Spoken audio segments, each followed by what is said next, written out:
Your dark days were really dark days, and to be able to say there is brighter times, there is things you can do, there are people around you who will support you. You have to appreciate it. People don't appreciate it. As soon as they're faced with adversity, people stop appreciating the good things and they just focus on the bad things. And I could have easily done that. I mean, there's been plenty of bad stuff that has happened to me before cancer, after cancer.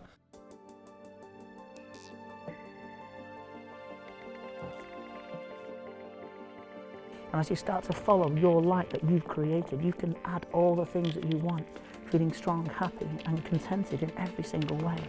And that determination, that tenacity that you naturally have with your southpaw skills can start to be even bigger than you thought. And going beyond all the things that you never thought you could imagine, but now you can. And as you really start to be aware of what you've created, you create a bigger light. And just that light becomes bright and the light becomes part of you and you become part of the light. Regardless of how easy you've got it, you're going to be faced with adversity and tragic things are going to happen. People you care about are going to die. Shit happens, but you just have to get on with it. Exactly. It slowed me down a little bit, but I'm still moving, and that's the same attitude. It's like days are dark, but there is light at the end of the tunnel. Cancer's kind of flipped my mindset on the other side of the spectrum. So whereas most people they pick out the negatives. It's just, I think it's not human nature, but it's just the way society's just geared to, like, the news only shows you negative things, and you read the newspaper, it's all negative news. So people naturally go and they focus on the negative things, but now my perspective's been completely flipped. So I don't notice the negatives now, really.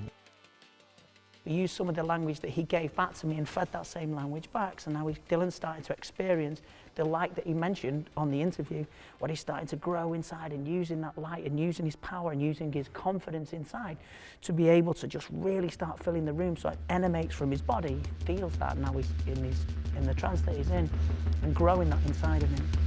It's an example of how you can create your own future. I got the diagnosis, cool, I had to do chemotherapy. Right, I could have shut myself off. Being positive didn't stop me being horrifically ill from the chemotherapy, do you know what I mean? But I had to wait 2 weeks for my next chemo, but I had a good week. And I could have easily sat there and felt sorry for myself about the fact that I'm going to have to go through that again every 2 weeks for the next 6 months, but I didn't.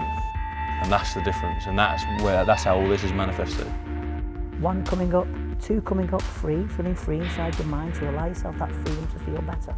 4, it's good to do that. 4, now you can go forward and feel absolutely positive and strong in every way. 5, can open your eyes. Fucking hell, that's all good. They look at it as, oh, you're so lucky. It's like, well, if you haven't been to the dark places that I've been, you're only seeing the positive things that I've manifested for myself. Having a positive mindset is just, you just can't stress how important it is.